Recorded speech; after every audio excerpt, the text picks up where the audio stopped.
Okay, welcome everyone to another Breaking the Spell episode. And today we have an interesting topic that will be moderated by the three of us. So the question that we have tonight is how much is enough? Or the way I rephrased it is how much is good enough? So it's going to be a dialogue about what it means to have a good enough standard of living and also what it would take to get us there.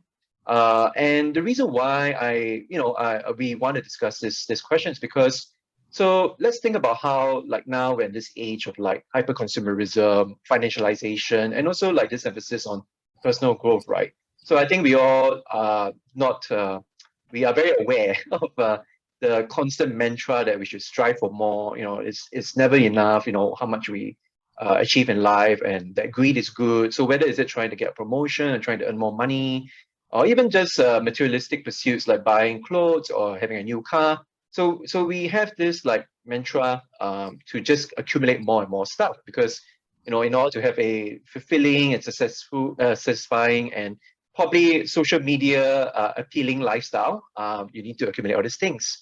So in order to counter this particular spirit of the day, I think what we're trying to do tonight is to kind of elucidate a philosophy of enough, right? And I caught this from a little booklet, and there's kind of like a message that I think we can kind of try to consolidate tonight, which is the idea that as a person, you do have enough, you do enough, and you are enough.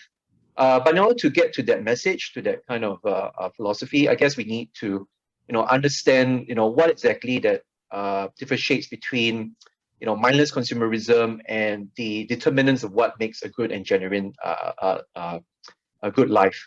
And so to me, I sort of came up with kind of myths that we should try to break tonight. So number one would be something like, it's a myth to think that chasing more will make you feel better. Number two, that more money will equal to better happiness. The third myth is maybe like scarcity, the idea that there's never enough. And so we got to try to accumulate more and more. And maybe the fourth one is just something to do with like being grateful, for what we have.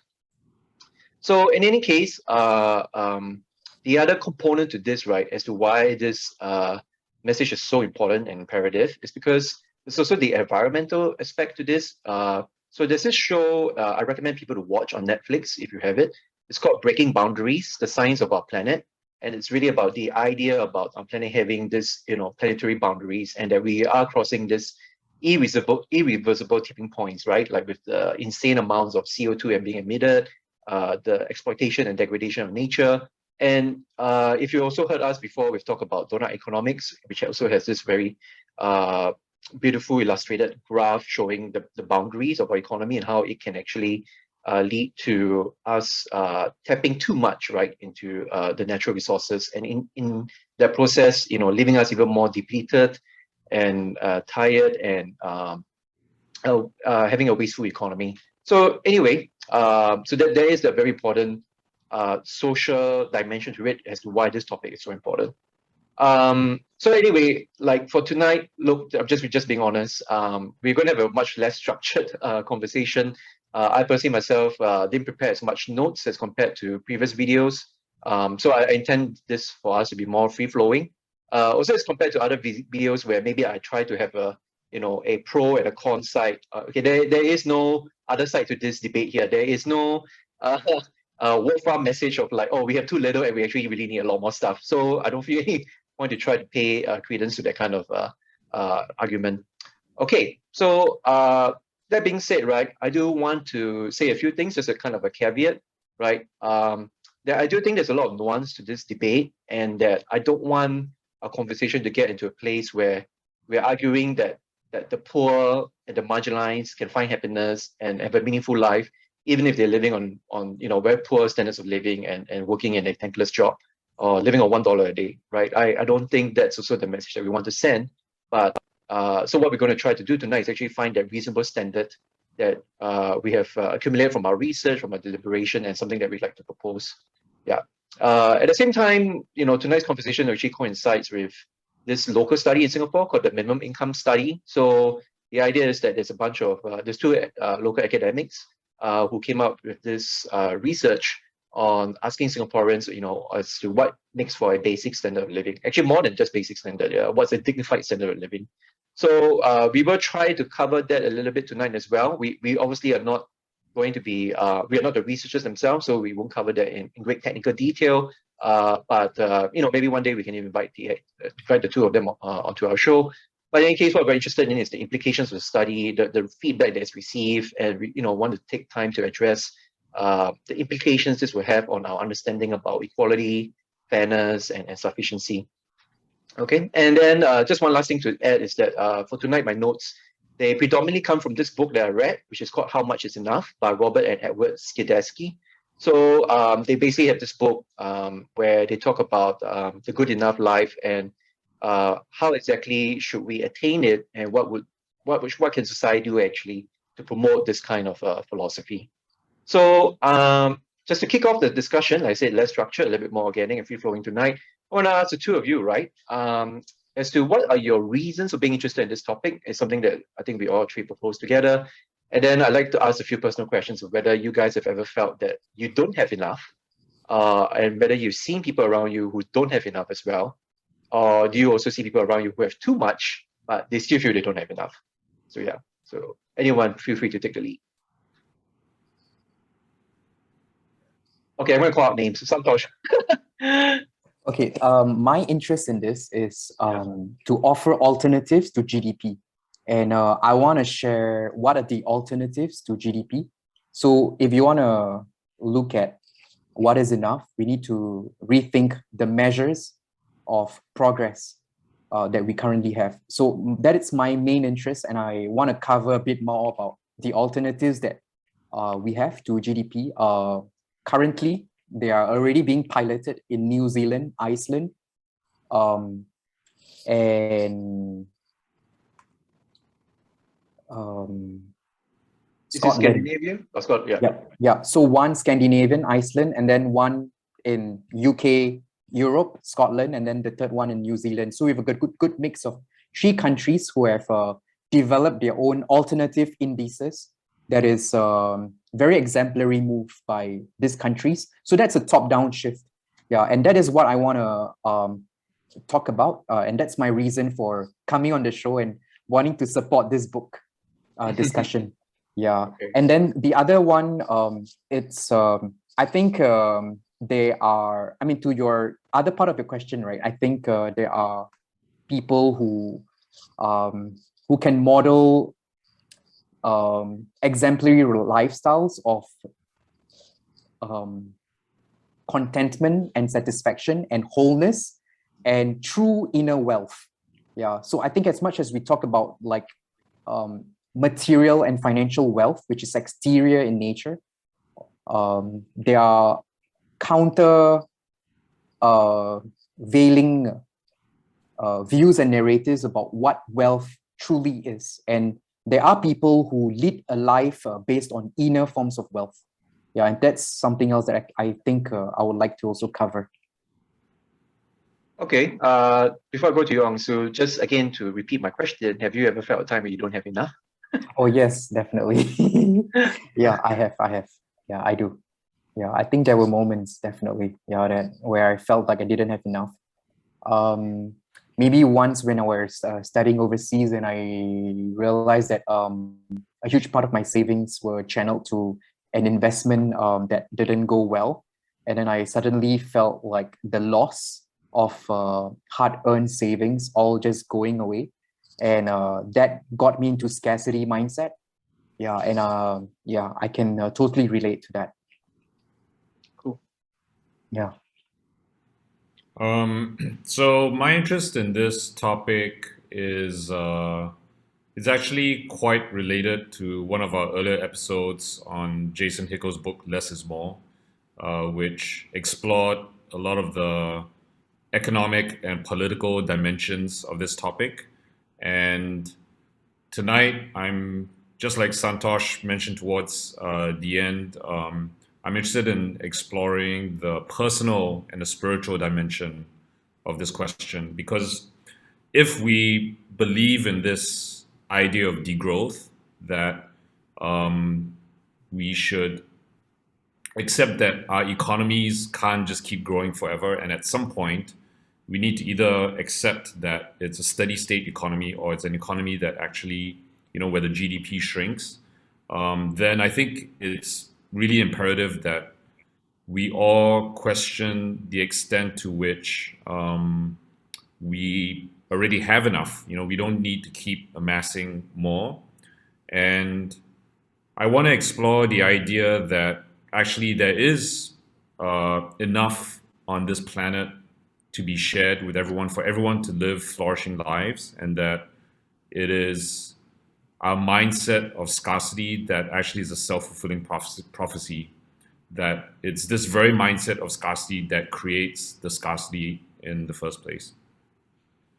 And as far as whether I've experienced having not enough in my life, it's interesting because I recently sort of did a questionnaire just on my own, and it was a lot of it was about questions about, do you have enough? If not, why?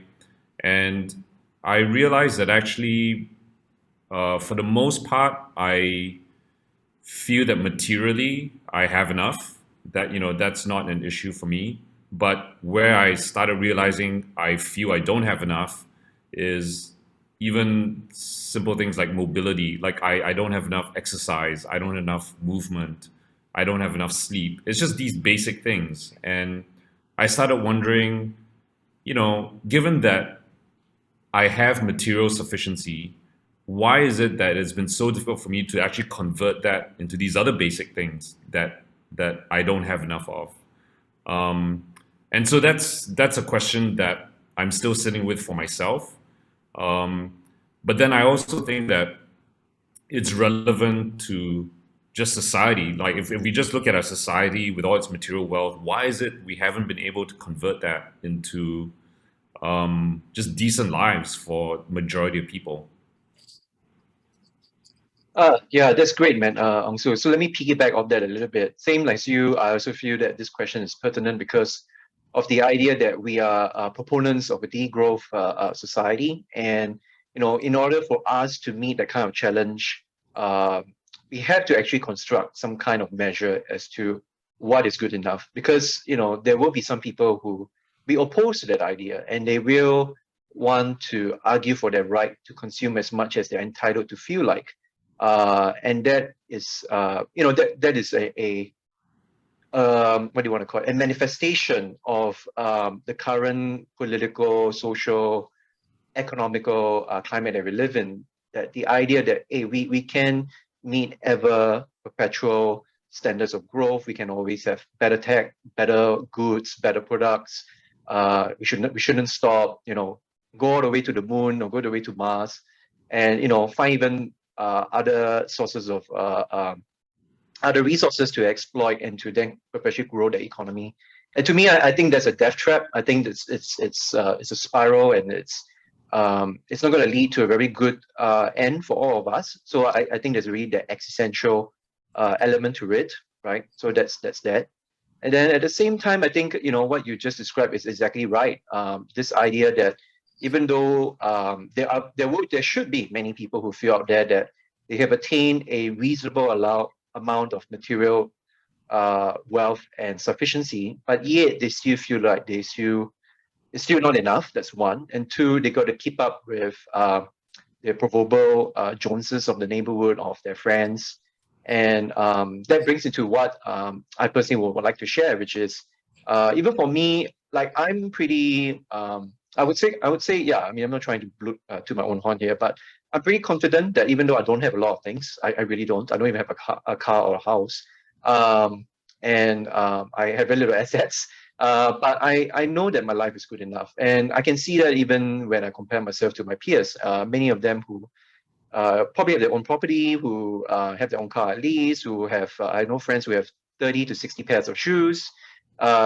They love to go to the Nike shop downstairs to buy more goods. It seems never enough. And I can look at all that, and I mean, this is not me belittling them or anything. It's just me saying that I realize that I don't need all that. Yeah, and I'm pretty happy and contented, in the words of Santosh, that my life actually is living up to a certain ethical standard. And this is me just being saying that why tonight's conversation is so important is that I need to provide that moral force and backing behind this. I need to say that living a life, not that you have to follow my lifestyle, but a lifestyle which is sufficient and that is in equilibrium with the economy, with other people's level of wealth, so that you're not disproportionately rich or disproportionately poor, and that you have respect for the environment. That is a ethical virtue to strive for, and so that's what I'm trying to emphasize tonight. Okay, now here's where I want to ask you guys. I can get into the book a little bit because we made some points about the idea of why it's important to have a good enough life. Do you want me to get into that, or do you want to add some thoughts? Maybe Santosh? No, my point of reference used to be people who we idolize, right? And over time, I realized like these are not even worth, people who are not even worth comparing or idolizing. Then I changed my point of reference to monastics and monks in monasteries. Like they have given it all up. They like literally give up all their possessions and like they're the happiest people. You go and live with a monk and the monk can teach us so many things about simple living. Yeah, I think that was a major shift when I got to interact with monks and I got to interact with like people in eco-villages or in ashrams. Yeah, and I realized they were far happier than me, far more contented, far richer than me. Like, yeah, that was an experiential shock to my system. Yeah, and I am a proponent of immersive experiences or social tours for younger people or younger generations. Yeah, to give them cultural or social shocks to their system so they get to rethink the narratives that are sold to them or conditioned upon them. Yeah. Yeah, I just want to make a point because you do bring this up sometimes, right?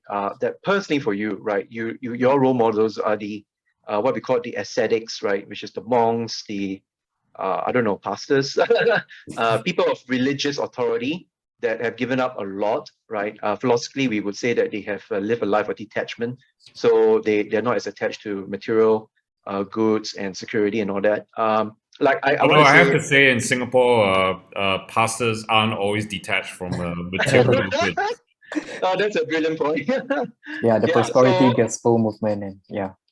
exactly. Yeah, so just to say, because again, no offense to you, Santosh, I just want to differentiate myself a little bit. Like, I don't aspire to that, and I don't believe a lot of people do aspire to that. I can understand if some people do, but I really do come in here, not just this conversation, obviously, but in many other of our conversations, knowing that this is not necessarily what most people would want. They are welcome to of course try it. I welcome them to, but I do think that just for the average person out there, right? Like if you're not looking to this kind of enlightenment pursuit, spiritual enlightenment pursuit, right? I still want to provide a way out for them to say that, okay, you don't have to like actually, if you live the life of a monk, you really don't own anything at all. So yeah, so I don't want anyone to expect that they must meet up to that kind of standard. Yeah. Yeah. Okay. Maybe I'll just go through a little bit. Yeah. So just so that we can get somewhere. In basically the book, right? I think one of the things that I like is that so some reference first. So the authors are basically Keynesians, and John Maynard Keynes is a very famous British economist. So there's a lot of work that's still done after his passing. He passed away a long time ago, and they're called neo-Keynesians right now. So just want to give that reference because it's the reason why they take a lot of inspiration from his work. So this is a very important thing. You'll find this written a lot about what John Maynard Keynes thought about. So he was writing an essay in the 1930s, and he thought that in his essay, right, that his grandchildren or our future generations, meaning people like us right now, right, because of the way that technology is improving and the way that people are realizing, the fulfillment that work brings them, that we will all be 4 to 5 times richer than where people were in the 1930s, and will be so much richer with a minimum amount of work, right? He was thinking that work would not take more than 15 hours a week, right? Now, sadly, this is obviously not the case, right? Because Instead, we find this scenario where the rich themselves also work very hard. I don't deny that. But there's also the idle rich. So there are people who don't work so much and don't produce as much, but they still attain a lot of wealth purely from passive investments and other measures. So the one mistake that Keynes had was that he thought that our wants, so our desires would be finite and that we would trade that for leisure.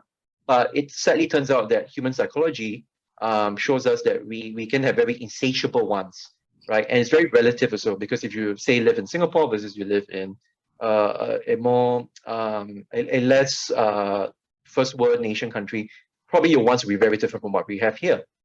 And so the idea is that we economists have realized that we engage in this thing called conspicuous consumption, which is we consume things, we buy things, and we show off to other people that we meet a certain standard, a certain socioeconomic class in our society. So Keynes actually had this thing where he talks about two kinds of money making, the natural and unnatural kind.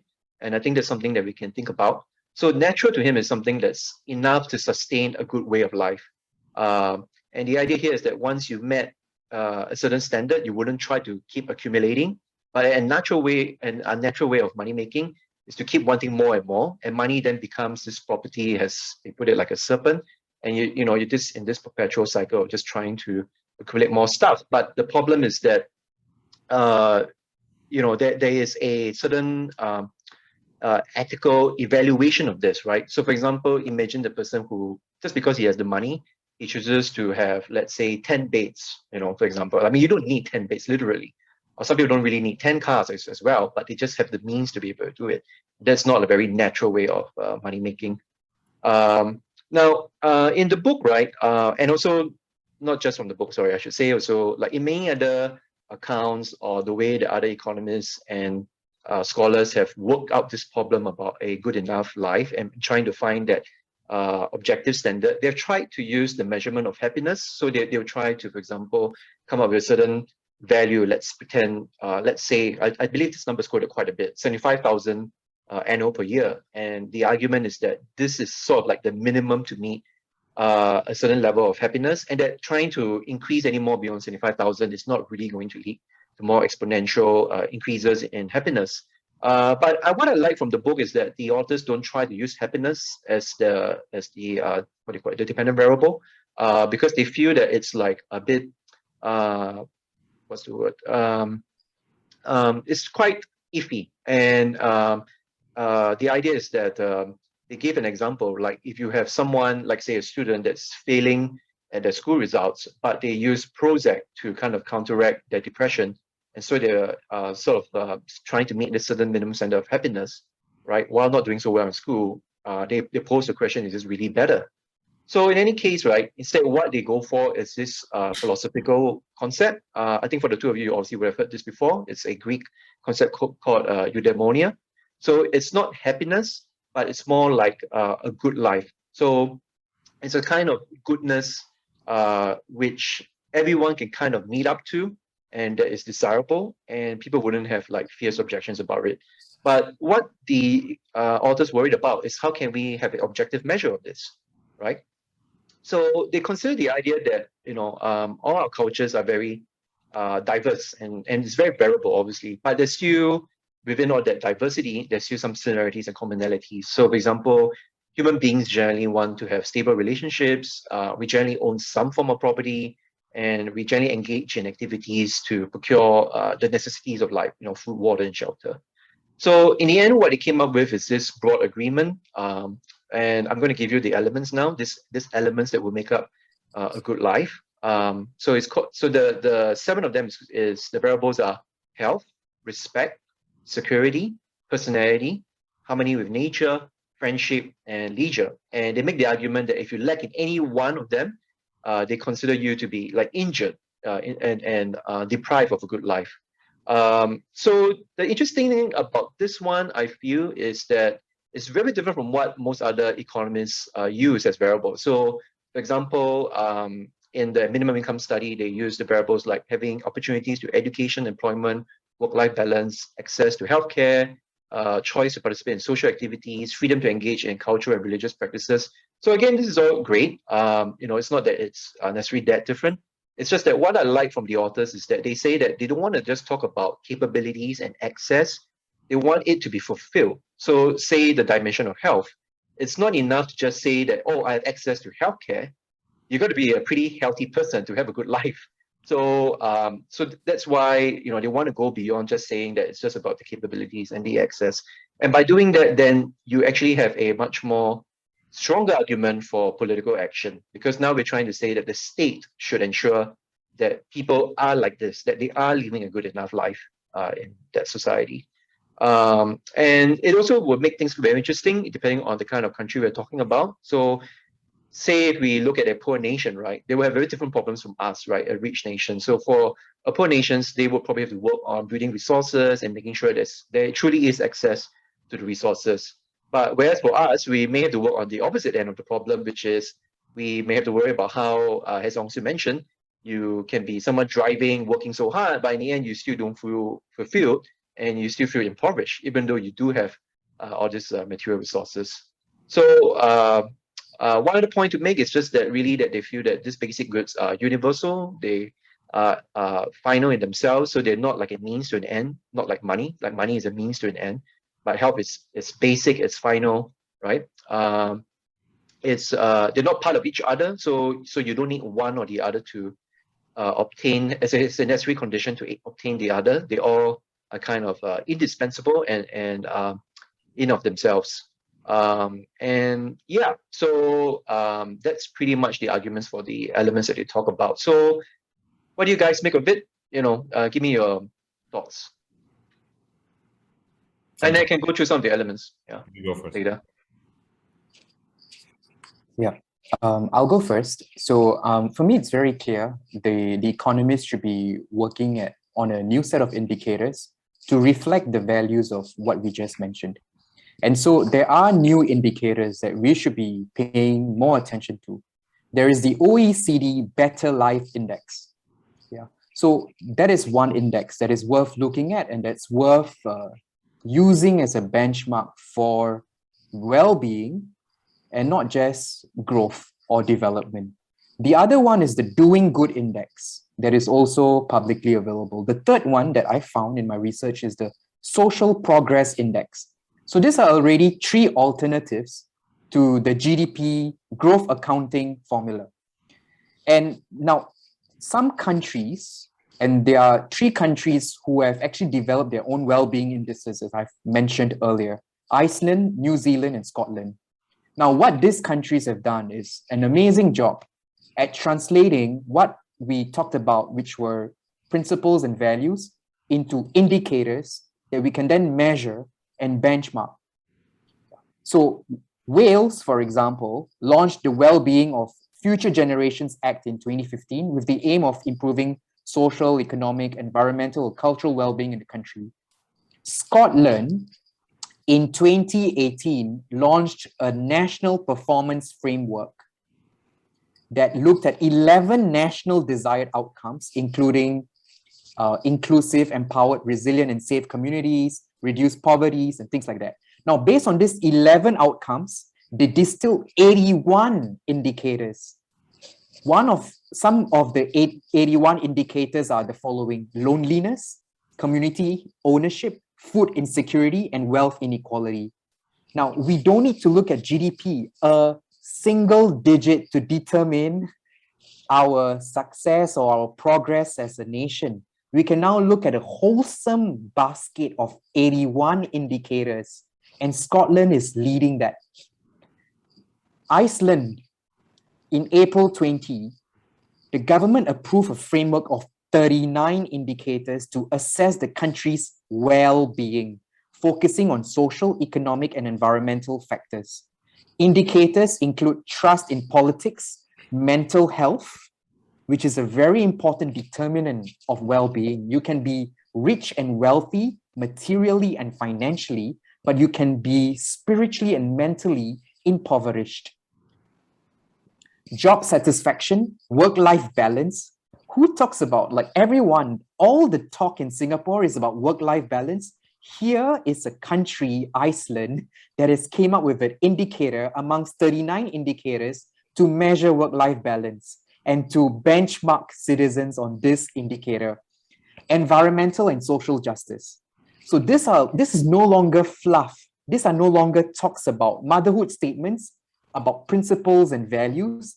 They are quantified. We've moved beyond the qualitative aspects of the discussions to quantitative measurements, which we can then have incentives to influence behaviors in our citizens. New Zealand introduced in 2019 their first well-being budget that places citizen well-being and environmental sustainability at the heart of budgeting decisions. So these are like just amazing examples by countries that have taken the lead. I'm just waiting for Singapore and the rest of the world to follow suit. So that's what I want to add to the discussion. Yeah. And it's a beautiful segue from what you mentioned, which were qualitative, idealistic, aspirational in nature, to what is tangible and we can implement in a very practical and pragmatic manner. Yeah. Yeah, no, I mean, I'm all in favor of having a much richer set of sort of how, measurements of well-being. I definitely think societies should put people's well-being as a priority, and yeah, just not just focus on material and economic factors. I do wonder though, like, let's say with 81 different metrics, or even something like loneliness, I wouldn't even know how to measure myself on these things. Like, I don't know. If you sat me down with a questionnaire and like, how lonely are you, like, and on a rating of 1 to 10 or whatever, I just wouldn't even know how to measure myself. So I don't know how societies can start, measuring these things objectively, if it is possible. But I think it's a step in the right direction. It's definitely better than what we have now. But I think that is a continuous conversation we need to have. Like, how do we want to measure our progress? Yeah. Yeah, thanks, Santosh, for sharing all that because, yeah, it's true. I've come across such studies as well. And I think the more important point I want to contrast with everything you just said is that Singapore tends to rank very poorly when it comes to measurements of happiness. I believe we just recently attained like a number 2 or number 3 spot in the world for most fatigued nation in the Most world. fatigued nation. Yeah, right. So look, I mean, compared to and I believe that Singapore tries to toot its own horn by trying to say that, oh, look at the way that we attain international standards in, I guess, political stability, what else, international trade, or commercial freedom, and productivity. I'm very sure these are all the standard bearers of like, oh, these are the trophies we've garnered, and we should be all the more proud of ourselves. But I honestly do ask the question, and I think this is even not just for a Singaporean, but just really for anybody living in a modern capitalistic society. So whether you're living in US or Canada or Australia or Japan, I do believe that this is not something that you feel proud of personally. You may feel proud of it as a country, but at the end of the day, it's not something you take to your grave feeling proud that, oh, I've worked 90 hours a week or something like that, and it's something that has some intrinsic meaning or value, right? There's always that story of people who when they're close to dying, they actually have a lot of regrets about not spending enough time with their families, or just doing more for the community, not being more of a humanitarian. So I think if we really ask ourselves fundamentally, there is nothing to be proud of in being a workaholic and in trying to attain more personal wealth, right? And then especially if that personal wealth is not really put to good social use. And at the same time, I think, along with what you just mentioned, Unsu, we are just now in this place right now, recognizing that We need this multi-dimensional perspective on life, on our society, and we need to really be like in the forefront of trying to promote that the state, basically the government, should adopt this kind of measures and really be transparent, to its citizens about how we are faring as a society, not just from, as Santosh mentioned, just from a economical index, GDP. Yeah. Okay, let me go through maybe some elements because, also you mentioned friendship or loneliness actually. And like I mentioned, some of the variables that I mentioned, I think they will make for a very interesting discussion among the three of us. The 7 of them, so just let me go through maybe 3 or 4 first. Yeah, and then I just want to see your reactions. So the first element that they consider is health. Okay, and so like I mentioned just now, it's not enough just to have access to healthcare. It really should imply, like, as a basic good in life, you should have what they consider the full functioning of your body. Includes all the things that's necessary to sustain life or a reasonable span of life, and it's not by any means limited to them. So they're thinking of things like being like vitality, energy, alertness. Sure, there is also the absence of bodily pain, but they don't want to just look at it from a utilitarian point of view. So the idea is that they want this health dimension to be regarded as a lot more than just on the surface level, like just because you don't have body pain, that's not enough. It's got to be a lot more than that. The second one is very interesting. It's called respect. And so what they mean by that, right, is that let's define it first, right? To respect someone, whether formal or not, right, it means that you regard that person's interests and views as worthy of consideration, and they're not things that you should ignore or trample on. And you can think of some people in our society that unfortunately are getting that kind of treatment, right? And the idea here is that respect, right? The reason why it's so important is because it's a necessary condition for other basic goods, like friendship, right? So the idea is that if you don't respect someone, right? I mean, you may not like that person, but if you don't respect that person, you are more liable to mistreat or to do harm. And one great example they brought up is slavery, right? So slavery, it's a economic condition. It shows the complete withdrawal of respect, right? And it's really like a kind of social death as well. So if we analyze society, right, when it comes to the dimension of respect, there are many things you can look at, like strength, money, land, nobility, education. So there are all these like qualities that we look for to denote whether someone's worthy of respect. And there's also simple civic society entitlements, or rights, I should say. So civil rights and personal achievement.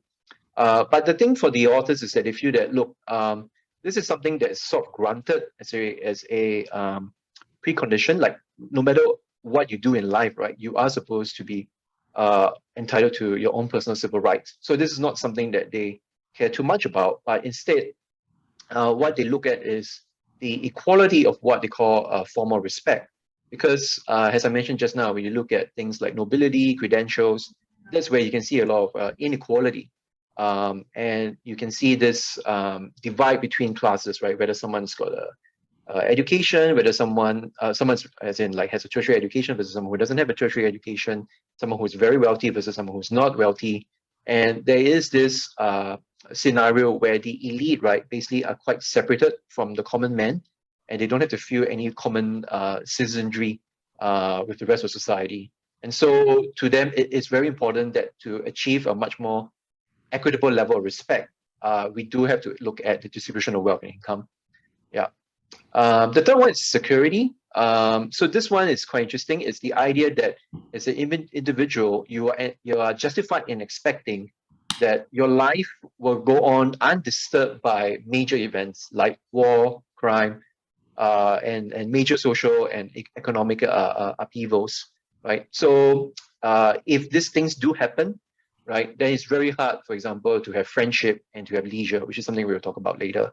So they draw the point, right, that it's not just about like it's got to be a huge catastrophe like war and well, what else can it be? War and maybe genocide or something like that. Like think about like the kind of class warfare that we are going through. Think about a financial crisis as well. I mean, these are major events that does disrupt one's sense of security, or even this pandemic right now. It definitely is doing that as well. And they do hold in special reserve for people who are, say, older, so people who are like, say, 40 or 50. And because for these people, they are a lot more vulnerable to this kind of disruptions because it's harder for them to attain financial, material, and maybe even other dimensions of security. So in any case, I like this line here, which is they say that, we really got things backward. It shouldn't be human beings who adapt to the market. It should be the market that needs adapting to human beings. And I think that's a very beautiful line to kind of flip our mentality around these things. Okay, so maybe let me stop here and let me ask you guys. I got one question. So that's just something to kickstart our discussion. So I mentioned the dimension of health, right? And I was going to ask you guys, can you imagine if we had a workplace or corporate culture that respects your right to health, right? And I don't mean just have healthcare, right? The idea that you should be a healthy person. What do you think that kind of workplace would look like? One that would allow people to like take naps, during the day, get enough sleep. That was just proactive in checking on whether you're getting enough exercise, enough sleep, and actually gave you the time to pursue these things. For me, the consequence of what Unsu mentioned is increased levels of productivity, greater revenues, and profits for the business. Yeah, I think that's the ironic part of it, which is something I do want to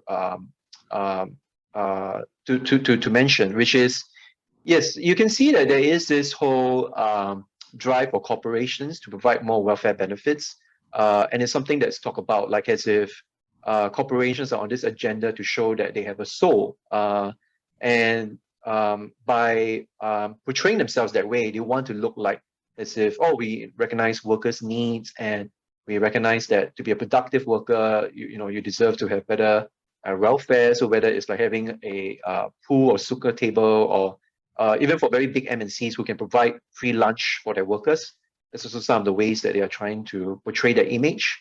But back to what you guys were saying, there's a very insidious motive behind it because in all the reports there's about even say a company like Google providing free lunch, it's due to their own studying that by providing free lunch for their workers, they would increase productivity. So it's not really for the sake of the workers' health that they want to provide that lunch. It's really because there is a ulterior motive behind it. And I think that is the problem here, which is where we talk about, as you mentioned, Unsu, right? Like if we have a workplace that really respects a person's right to good health as an end, then there should be a lot more measures in place. Things like flexi work schedule, ability to take naps and not be questioned about it.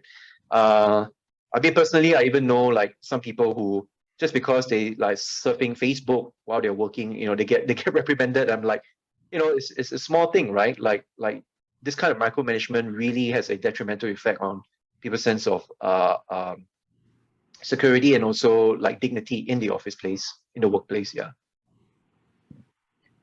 Yeah, I think for me, it's I'm always trying to look at how can I address the countervailing arguments by the corporations, right? Which is abuse of perks and abuse of like all of these gifts that we are giving. And yeah, so I feel like, yeah, it always stems from this perception that we have or mental model we have of labor or workers that needs to be addressed at the root causes. If you perceive them to be people who will abuse your trust and they will abuse the accommodations, the provisions for health that you provide, then they will do that.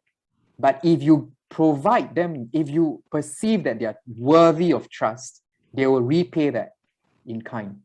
Yeah, so I think that's how I would address the countervailing like argument. And I think, yeah, what Douglas, you and Ansu just mentioned, right, made me realize that I should change my position, that health should be an end in itself. What I initially indicated that health is a means to greater productivity, revenue, profits, lower workforce turnover, and things like that. But actually, yeah, it should be an end in itself. Whereas I pitched it as a means to greater profits or business outcomes for the companies. Yeah, which is a good place to start if you want to convince them to embark on a journey of providing good health for their employees. But yeah, it should become an end unto itself.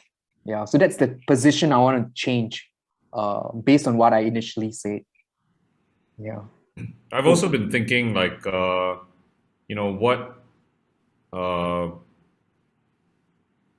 what paradigm shift would be involved if every company renamed their human resource department? I mean, just the term human resources, like, views people as a resource, right? To be used or exploited, or but what if we call them, we start calling it a human needs department? How would that make people think differently? Like, your whole focus is so different. Like, you would now be paying attention to what the needs of your workforce are. Yeah, exactly. And actually, there's quite a rich amount of literature out there as to how the name human resources was conceptualized and how it's a very elaborative agenda to try to well, brainwash wouldn't be the right word, but definitely to skew people's thinking as to what they see themselves as participants in a company, and very slowly but surely, their rights, their entitlements got eroded away with increasing neoliberalization and corporate the empowerment of corporate rights. Yeah. Okay, maybe I just go through the other elements. So there'll be also some interesting things to talk about. So the other one that they mentioned is personality, and I think it's a very interesting one. So personality to them is basically the ability to frame and execute a life plan that is reflective of your own taste and temperament and conception of the good. So think of, like, as individuals, we all have our own personalities, and obviously we all have our own idiosyncratic tastes and preferences in life, right?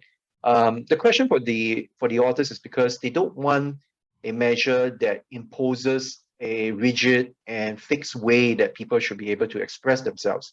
And they also, consider the example of, like, you can have a very, say, a communist society where people are very equal, but it's very devoid of life, and they don't want to also, get to that place.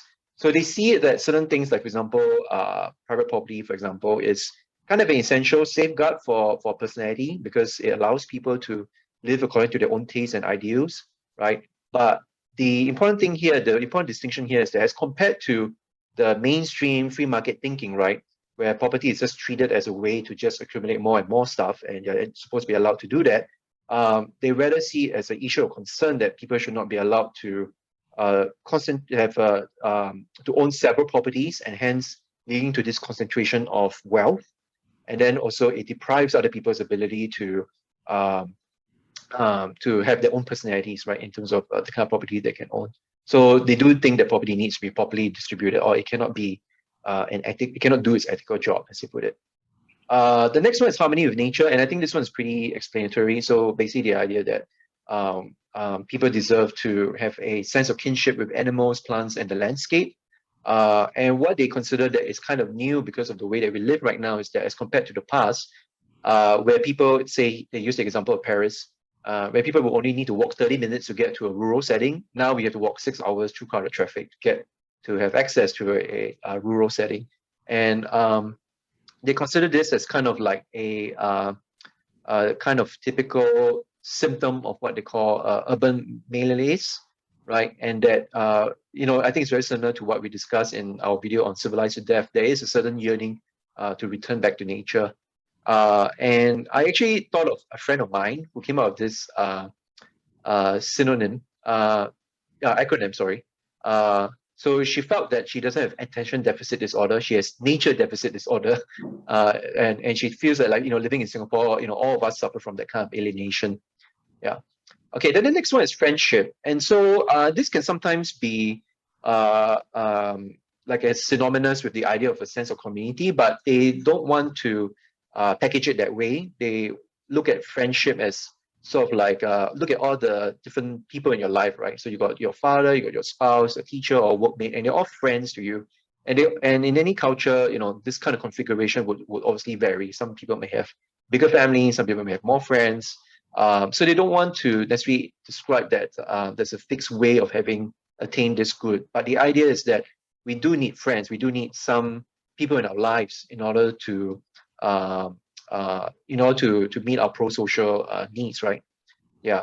So the other reason why friendship is important is because it brings about a certain common good, right? The way to look at friendship is that we love, people, we love each other because of who we are and not for what we can offer, right? So it's not like you love your friends because he can give you a nice car or give you a lot of gifts. It's really because for who he is, right? And the idea is that friendship has certain economic prerequisites because we talk about trust just now, and it's hard to trust someone when there is great disruption and despair in society. So imagine if you're going through a famine or you're going through something very, very catastrophic, right? It's really hard to trust people when people have to struggle for themselves. Yeah. The last one, which I'll cover, okay, is leisure. And the thing is that with leisure, right, as I mentioned, as I just said the word, right, to a lot of people, they're probably going to think like, oh, it's how much time do I have to sleep and to rest and to, not do anything at all. And there's nothing wrong with that.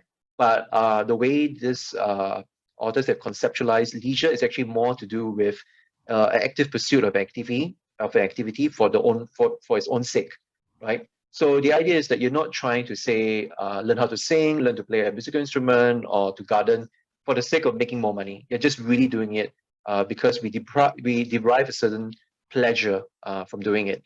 And furthermore, like it's the idea that with true leisure, right, like it can also lead to a springboard for inspiration for better thought or philosophy in life, for improving the culture, the cultural density of one's place. And the idea here is that like it's not about the intellectual level of the leisure activity. So you don't have to be like playing chess, for example. You can even be playing football, or you can be like trying to decorate your own furniture. The idea is that you're able to pursue this purposeful activity without a instrumental purpose. Yeah. And just to make one last point before I ask you guys about your thoughts, is that they do think that in order to meet the ability to have more leisure in your life, you have to reduce toll. So the idea is that we are tolling too much, right, in our daily lives, whether it's going to work, traveling to work, coming home and doing the housework. So there's a lot of toil that we are committing, but the idea is that it's very hard to have leisure if the dimension of toil just overwhelms our lives. So and the interesting thing also obviously is that like even leisure in itself can be quite arduous. But the idea is that you do this, you undertake this, with great sense of pride and meaning and purpose. So yeah, so which one of these stand out to you and you want to comment on? I mean, if I could just very quickly say, like, why wait until retirement age to retire and enjoy all of these benefits that you just espoused, Douglas? Like, why can't we be in retirement mode every waking, living moment of our lives? And I think that's just the thought that came to my mind. The other thing that came to my mind is I actually facilitate live review retreats for people in groups. And we actually meet all the 4 conditions that you just talked about. So we go on a journey in nature. Yeah, and we basically follow the principles of connecting with oneself, connecting with nature, and connecting with others. 3 types of simple connection. Within the dimensions of connecting with oneself, you have connections with body, mind, and spirit, for example. Yeah, and then you've got connections with others and connection with nature. And we try to incorporate connections multidimensionally to get people to design the life of their own dreams on their own terms. A lot of us don't do this exercise on a daily basis. We are actually told to live on other people's terms. And thus it's necessary to go on a retreat. Yeah, and it can take just 5 hours, but to rewire that exercise and a journey of introspection into asking myself what matters most for me at this moment.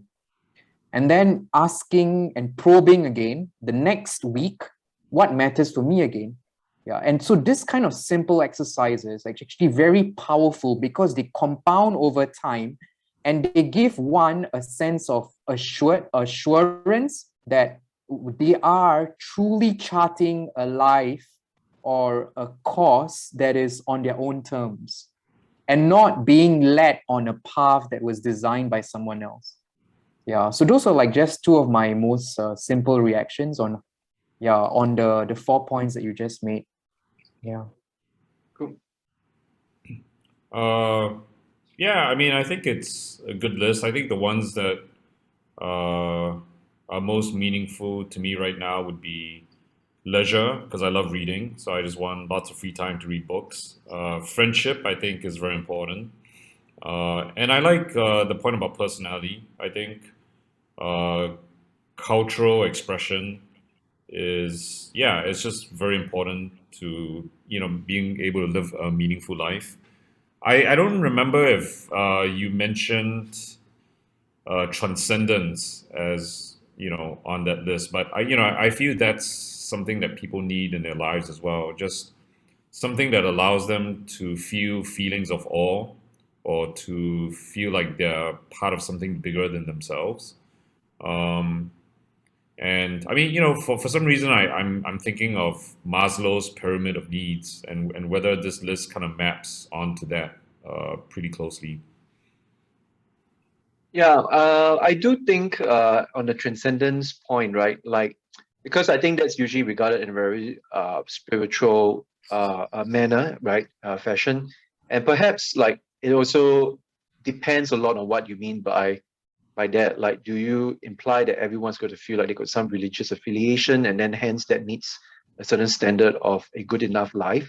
I think in the dimension that they mentioned, personality, that's supposed to accommodate to that. So the idea is that, as we also mentioned just now about the minimum income study, one of the things they look at is that sense of connection they have with their culture and religious community. So I think it covers that in the personality domain, if I'm not wrong. Yeah, I mean, I I just want think to, yeah. with transcendence, I'm thinking more like those experiences where you're kind of like it's not necessarily religious. Like you can have uh, feelings of transcendence by being in nature. So I think nature was mentioned, and I think nature is one way to access that. But it's also even when you witness someone doing an incredibly altruistic action, that can also inspire these feelings in you. So I think it's just having access to experiences which give you these moments where you're like, oh wow,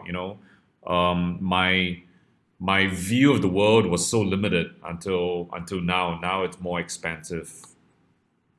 Right. I see where you're coming from. Yeah, I mean, I guess my only rejoinder to that is that I guess because this book is written obviously from the perspective that they want the state to take into account these variables. So it probably is not incumbent on the state to ensure that you have a sense of transcendence, I guess. Maybe that's why they don't talk about that. I think it would be Yeah. great if the state did see itself as being able to play a role, right? If you had a department that actually sat down thinking, how can we, give our citizens like these inspiring moments, because I mean, I think these moments are, I mean, in my mind anyway, when I look back on my life, they are some of my more meaningful and memorable moments. Mm. Yeah, I think maybe we can remove the religious connotation with regards to transcendence. Unsu mentioned other semantics like awe. So I think the department can look at awe, creating more awe, wonder, and magic in our citizens' lives. Like, how can they feel that every moment is magical as an experience?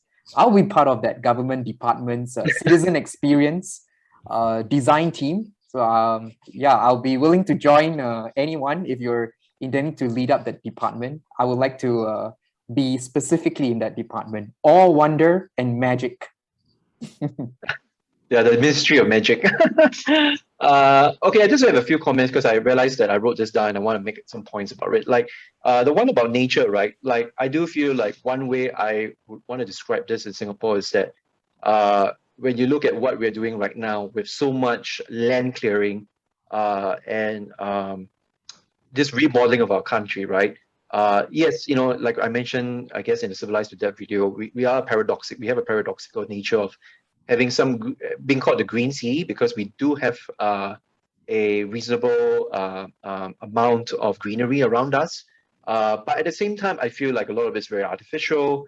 And at the same time, this is the point that I want to make, which is all that land clearing is done not to make the land more green, but really to accommodate commercial property. So whether it's a residential or commercial in the sense that you got more malls and condos, right? And I think that is a trade-off, right? That actually affects the public good. It privileges the elite and not the public. So that's one way that I would like to point out, where you can look at this dimension and see how it's being enacted on a societal level. And then, yeah, going back to you, Unsu, how you mentioned about personality. And I think that's also why in Singapore, we always have this kind of discourses about, we have a very impoverished art scene. Do we have a Singapore soul? What is a Singapore soul? And I think that's exactly goes back to that we just do not prioritize this particular dimension so much. We do not care very much if Singaporeans have whether individually do you have the ability to express a personality without coercion and without reprimandation from the state. So that leads into freedom of expression. And then also at the same time, whether as a community, you can express yourself, because there have been incidents where, say, if a certain community wanted to express, say, the depravity or the poverty of their community, they actually get a lot of rebuke and censorship from the state. So I think this is also one aspect where we as a country need to do better on, which is, being unafraid to allow our citizens to express their personality in all its, variety and colorfulness. Yeah. Yep. My simple reaction to that is like, it's all a matter of who has more voice, right? So it's the commercial people, the urban, pro-urban people who have more voice and more say in the decisions. And it doesn't mean that plants don't have a voice. We just haven't figured out a way to listen to plants and the ecosystem, the environmental ecosystem. We haven't figured out a way to listen at their frequency, what they are saying, and how are they expressing their anger and their sense of being violated by our need to develop. Yeah. And so maybe this is just a fun thing. Like, if I could develop a device that can help like translate the signals coming from the mycelium network of like the natural environment and the trees and everything, and connect it to Parliament, then you have the one seat in Parliament, or okay, not the one seat, but a few seats representing the voice of nature. Then you have another seat in Parliament that is connected to the soul and the spirit of the people, and that goes to another seat in Parliament. Another seat is for the future unborn generation. So if you can leave all of these seats empty and make sure that they're all connected to people who need to have a say in the decisions that we make collectively, then maybe that will be a good chance to make it a bit more fair, inclusive, and egalitarian. I mean, those are just like some fun thought experiments. But no, that's great. There's actually a science fiction novel that I read just a couple of years ago called Symbiosis, and its premise is exactly that. Like these colonists arrive at this planet and to try and survive, and they actually discover this plant life that is there, this like very old tree. And then they find a way to communicate with it. I mean, they by inserting sort of probes and different instruments, and they also realize that the tree sort of communicates through smell and pheromones. So they developed a relationship with the plant life. And it after reading that novel, it really made me think that it's not that far-fetched. I mean, we've used science more for domination of nature rather than to try and communicate to nature as an equal. And so I actually think there's a lot of potential if we actually try and use science to communicate with nature. Yeah, I just want to say that being the well, I don't want to call myself like a defendant of science, but yeah, I have a lot of faith in the scientific process. I just think that it's just the way it's being framed and it's being dominated and used for instrumental ends. I believe that in the scientific community, uh, there are obviously they are not the ones in power, the kind of scientists who actually would like to create a better world. That is the problem. Yeah, it's not so much that science can't help us in that endeavor. Santosh, I was wondering, do you want to segue into the minimum income study? Because Absolutely. Let's yeah, do that. so Yeah. so can you actually provide an introduction first, if you're able to? If not, I can do it. Yeah, I can do it very simply. So Okay. this is a study, right, that is unlike any other study. And let me just explain the difference in the methodology that the two amazing, like the team, amazing team of great, exceptional researchers, and they decided to move away from an expert, technocratic-led study of what the elite think is necessary for citizens to asking citizens, why don't you tell me what is your need? How much is a minimum need for you? So they inverted the entire methodology, which used to be prevalent and centered entirely on this technocratic model, which is expert-led. Let the experts decide on behalf of the citizens on what is the basic minimum that citizens need. They turned that on its head by using, in my personal philosophy, a methodology that's based on community-based participatory research, meaning it's now community that participates in the research design, in the research execution, and in the evaluation of the research. Community makes decisions by itself, and in making those decisions, community learns to have a voice, but also to introspect deeper on what they need. So that was for me a major breakthrough. Now, don't look at the headline that a lot of news outlets begin with, which is that the minimum is $6,426 for a family of four.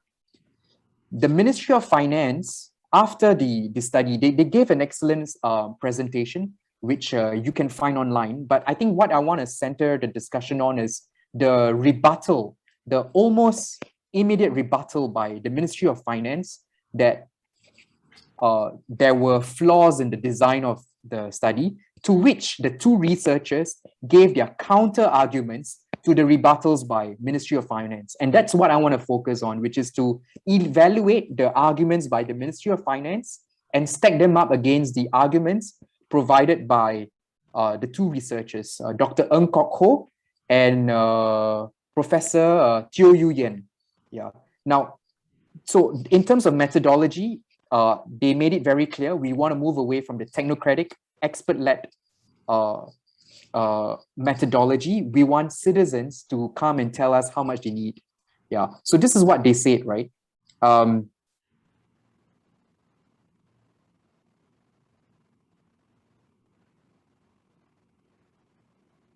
So in their methodology, they want to talk to ordinary members of the public, have them to agree, have them to debate, and then we challenge them for the rationales. So I mean, they can agree, then go into the basket. Yeah. So people said, obviously, housing, food, and clothing. But we are a wealthy society. It's not acceptable to stop at there. This was citizen-led. But that a more reasonable definition of basic must include things like opportunity to work, to education. And they also stressed intangible aspects of basic standard of living. They talked about belonging, respect, security, and independence. Is there any coincidence to the discussion that we're having in this book discussion? Yeah, so they talked about the ability to take part in social, cultural, and religious activities. Now, if you were an expert, you wouldn't be talking about the intangibles as much as the community raising this as an important need. Yeah. Now, what they also said, right, is about 70% of the households have work income above the level that they need. So it's not so much about majority of the population, but it's about the minority that's been falling behind. and that has been falling through the cracks.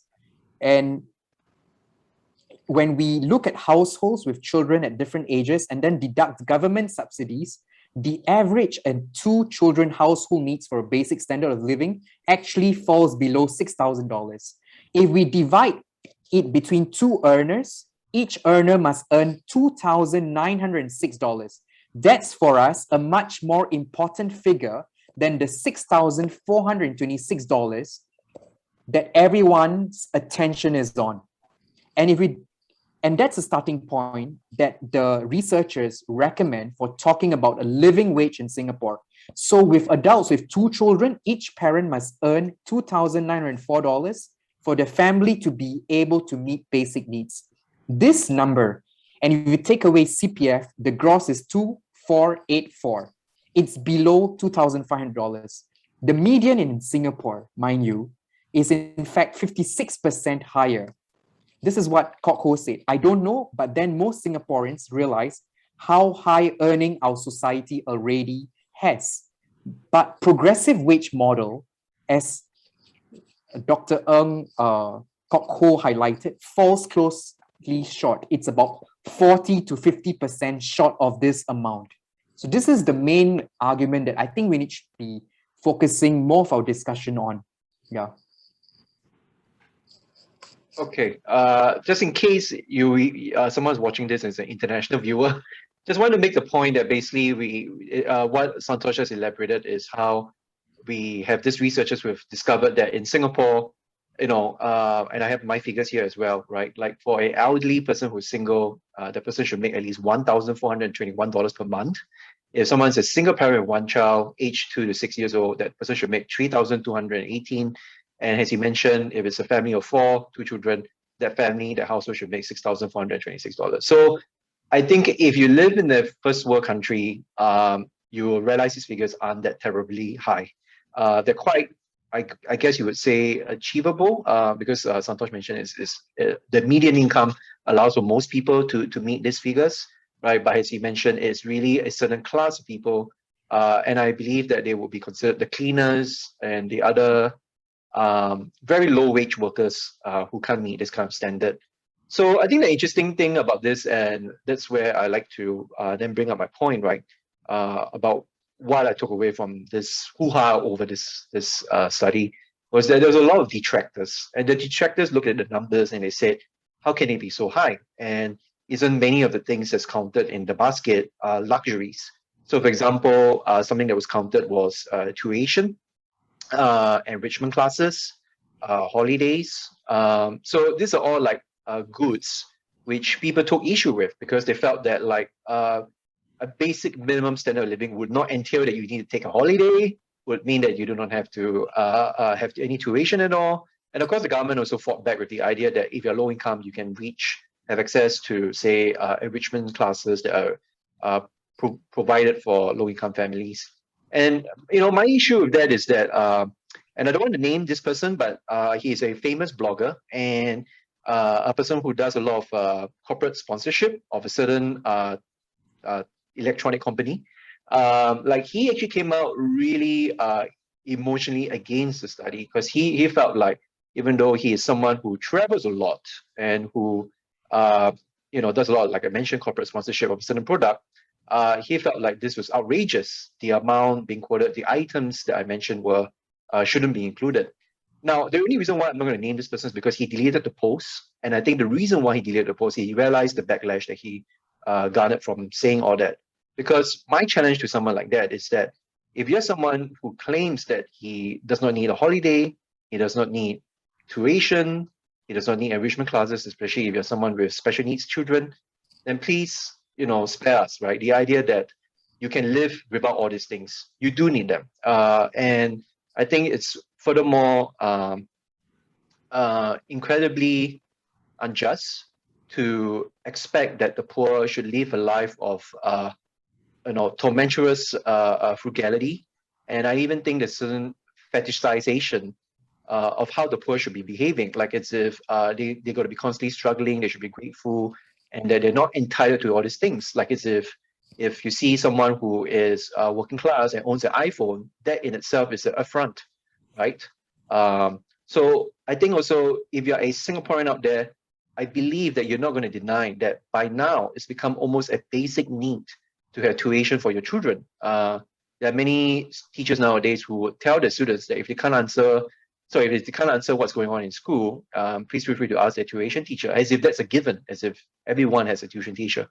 And then when it comes to like enrichment classes, even within the participants themselves, they have said that, I'm quoting from the articles here, that they became very animated and agitated. The idea that these are not regarded as that these things are actually basic goods, because we have a system, an education system, where you have to be par excellent. You have to earn a trophy or something like that in a given sport activity to gain access to that school. So we already have a system in place where this so-called luxury goods have become essentials to some degree, and that is, I think, the scary message we should take away from here. Yeah, Unsu.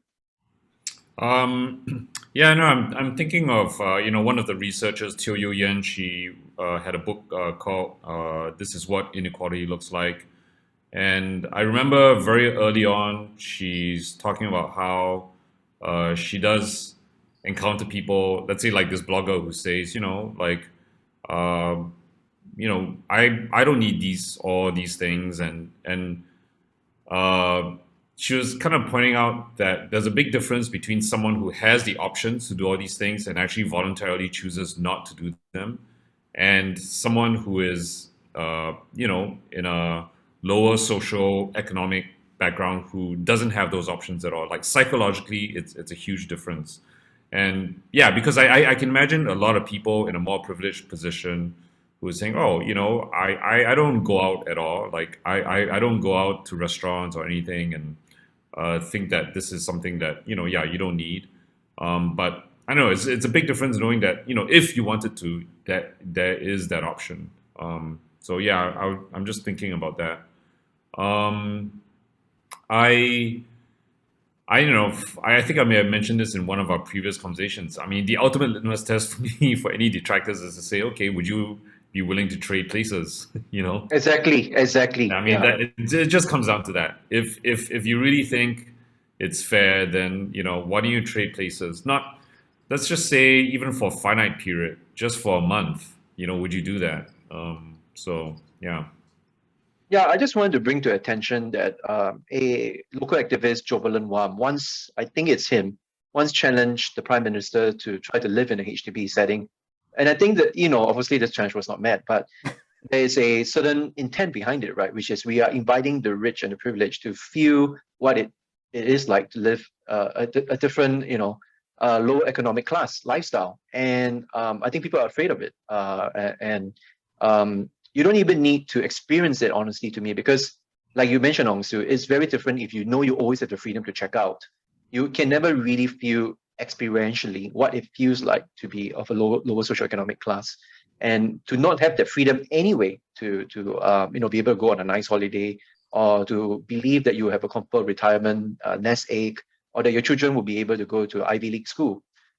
Just one other point I want to mention, right? Because in case people are going to quibble about all the luxury goods that are so-called in this study, right? When they talk about holidays, they're just talking about a 4-day, 3-night stay to nearby countries like Ipoh and Port Dickson.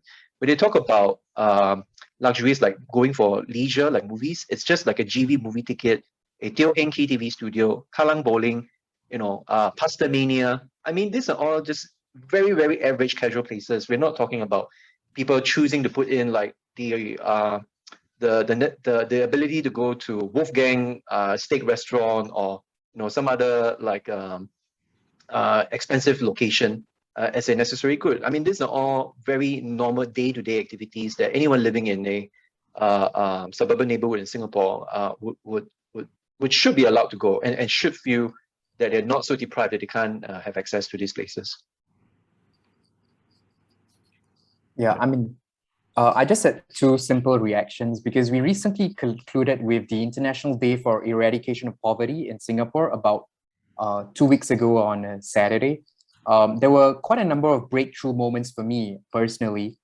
The first breakthrough moment came, and there was a beautiful point made about double standards.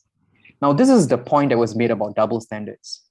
We do not hesitate a bit when it comes to giving our own children. If I'm elite and I'm from a wealthy and privileged class, I don't hesitate a bit if my child asks for a digital device, access to connection, internet connection, and classes to learn about digital literacy.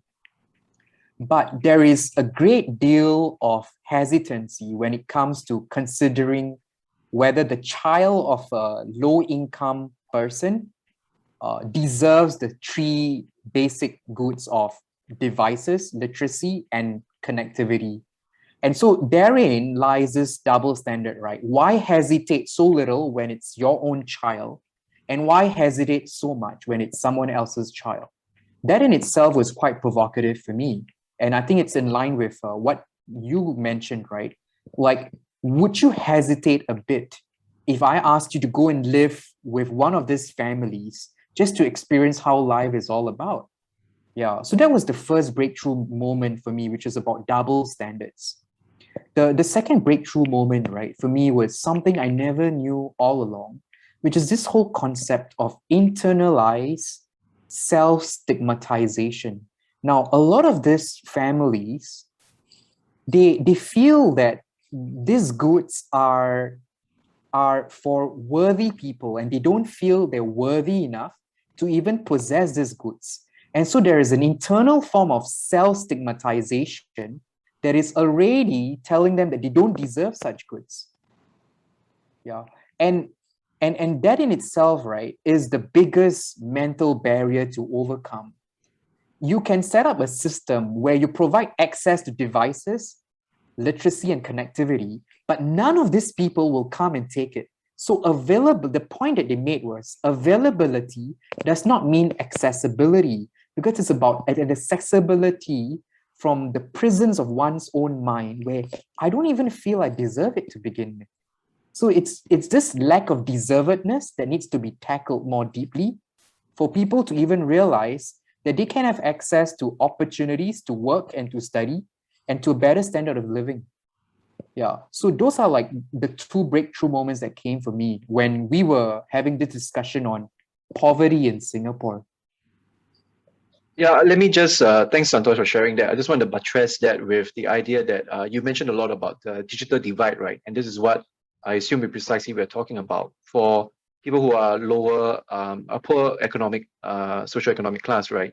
So just think of it, right? Envisage this, right? Like someone who who's living in a very comfortable house, who has the latest computer, latest iPhone, you know, a top-notch desktop computer that they can game.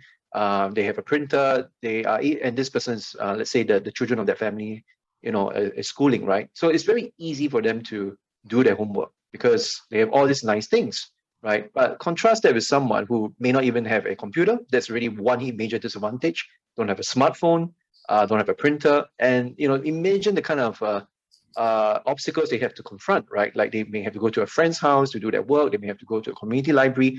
There are all these things set up in place where it's just not easy for that person who doesn't have this digital products to even get by, even in the normal schooling system. So that's really one scenario I'd like to point out. And then I just want to end this part of the discussion with I just poignant memory I have actually when I was in the government. So when I had to actually do some I had to go out there and to survey the researchers that we commissioned to study. And I had this interviewer, so she's part of the private research company. So I had to basically mirror her, just go along and see how well she does an interview. So we went to actually this participant, and it was a very, very low income family. It was like a family that had lots of family members. A grandmother was speaking to us because she's participating in the interview. And then, you know, like I said, this girl, a very young girl, was there to conduct the interview. When we finished the interview, she cried because she could not imagine the kind of the extreme poverty that this family face, and how they're just hanging by with just one TV in the room, and there are multiple family members sleeping in essentially what's almost like a one-bedroom apartment. So I think that is what people really have to imagine, that that people, even even if they have a low wage job, they don't deserve to live in that kind of conditions. They deserve a lot more dignity than what they're getting. Yeah. I think we should just come to an end. So I can do some closing, but Santosh, do you have anything you want to add? Unsu, you've not added your comment. So yeah. Yeah, no, I'll just end on this. There's this phrase that I think actually since the beginning of this conversation has, kept coming up for me. And there's a couple of days ago, I think I saw a talk by George Monbiot or read about it. And he has this phrase, private sufficiency and public luxury. Yep. And I feel that's kind of what the objective of society should be. Like, as private citizens, what our private ownership should be.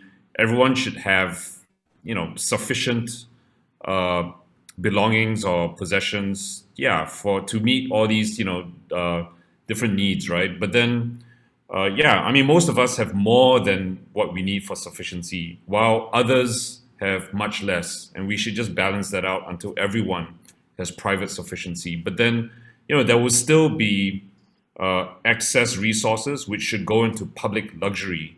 And when there's enough public luxury, then there's much less need for us to individually own things, because there will be a lot more sort of in a public civic space that we can all share. So I love that phrase and I love that vision, and I think that's what we should be aiming for. Maybe Santosh, you want me to go first? Or do you want to have something to add? I've got I got nothing. Yeah. Okay, so I guess like I said, even though this is not a book review, because I'm not trying to review the book from top to bottom, I just want to go through the conclusion of the book, because I think it provides really good, useful proposals. So just to encapsulate everything, right? What they talk about, what would a society that promotes, as we've been talking about, the good enough life look like, right? And they mentioned a few points, right? So it goes along with what Unsu you mentioned: produce enough goods and services to satisfy everyone's basic needs and reasonable standards of comfort. A big reduction in the amount of unnecessary work, so you can have more free time for leisure. Ensure a less unequal distribution of wealth and income, not just to diminish the incentive to work, but to improve the social basis of health, personality, respect, and friendship. And aim to realize that the basic goods of friendship and harmony with nature would put more emphasis on localism and less on centralization and globalization. This is really much more for bigger countries where they are able to have local market economies for food and produce. Not so much for us. Maybe no matter what, as a country, I'm talking about Singapore, we will always have to tap on external sources. But nevertheless, I think we get the idea. And really, just although I have all these notes written down, I'm just going to really run through it very quickly. Essentially, when it comes to things like reducing inequality of income, they really think that we need to raise the income of people like teachers, doctors, nurses, all these public service professionals. The other thing that we also need to do is to address the issue of inequality of power in the workplace. So think about like how your employees have so much say in the hours that you have to put in, and in the end, it just compels people to work harder and longer when they really shouldn't. So instead, they advocate that we should transform the workplace, to have a lot more, like I say, flexible work sharing arrangements. And furthermore, I like the point that they brought up, right? That in order to ensure that we have shorter working hours for everyone, we basically have to share the job. And I can think of people I have in my life as well, like people who work like incredibly long hours from 8 a.m. to 12 midnight, right? Non-stop. And I can imagine, and of course, these people earn maybe a pretty good amount of income. But I can imagine you can split the job into two, because this person then doesn't work so hard. And then you can have two people essentially doing the same job, and it leads to a lot more equitable outcome. Incidentally, just to mention, I can't run through it here, but the book does cover quite a lot of practical examples from countries like Denmark and other places where these policies have been tried and they do work. So it's not like these are imaginary. They have been put in effect before. A second policy measure they consider is basic income. So if you don't know, the ins and outs of the basic income, basically it's the idea that it's an unconditional payment to all citizens. It doesn't, it's not contingent on you working at all, right? So that's a very important step forward, so that people don't feel like they have to exploit themselves or allow themselves to be exploited in order to make a decent amount of living. And in order to reduce the pressure to consume, which is the last point, really we need to look at luxury consumption and make more proactive measures to reduce that. So they thought a lot about like what they call sumptuary laws or taxes. So the idea is that based on even some religious schools of thought, luxury is considered a moral evil. Rousseau actually put it bluntly, luxury is diametrically opposed to good morals, and luxury is considered to be something that's socially divisive, and it enriches the aristocracy. So these two economists, they feel that this is something that we have to address. And so sometimes this also gets mentioned, the idea of having a luxury consumption tax. So, we are not trying to have a regressive tax policy where all the basic goods are taxed higher. It's really the very high-end, top-notch goods, right? And I like this one, which is from this economist, Robert Frank. What he says is that if we continue to allow the runaway spending at the top, it will spawn a luxury fever that has all of us in its grip. And so even if you know that you're not someone with the means to own several branded goods and a condo and 2 cars, but because of the way that we live and the way that we are driven to think that this is the way to have a meaningful life, we try to strive for these things. But by doing so, what Robert Frank talks about is that we then divert our resources for more important things, like, for example, freedom from traffic congestion, time with friends and family, vacation time, higher air quality, all these intangible goods that's so important for us. Yeah. And finally, the last thing was just something about to do with reducing advertising, but I think you get the point of that. Yeah. Okay. So any last thoughts? Okay, so since you mentioned this about the book, as I was reading the book, there was just one thing about energy that I think that could add to the flavor of today's discussion. So the International Energy Agency came up with a minimum for globally in terms of energy, and it's 1,300 watt minimum per capita. And so when they measured and they stacked all the different countries, right, on this minimum, they realized that the US and Canada consumes more than 9,000 watts per capita, which is 7 times the International Energy Agency's Sustainable Development Standard of 1,300 watt. And it's 30 times, so the US and Canada's is 30 times the per capita energy use of Bangladesh. So there's huge amount of disparities even in terms of energy use. And so I think globally there needs to be this whole rebalancing. And what I feel is what the book talked about is about energy rationing or participatory energy budgeting. So we all come together, and in a participatory process, we budget our energy needs.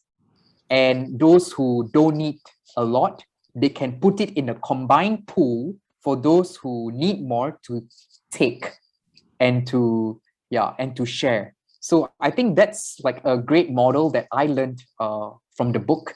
Yeah. So I think participatory processes can help achieve the goals of reducing the inequality and reducing energy use. Now, something that came to me as an idea is like, if you are so addicted to energy use, right? So if you're in US and Canada and you're consuming 9,000 watts per capita, how do you reduce it to like 1,300 watts, right? And this is where the whole idea of rehab.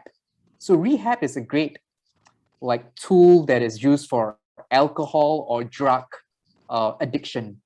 Now, could we also envisage a society where, as we place limits on people's energy use, people start to have withdrawal symptoms, right? So can we also have energy rehab? So people go into these spaces and they then start to learn how to curtail their use from 7,000 to 1,300, for example.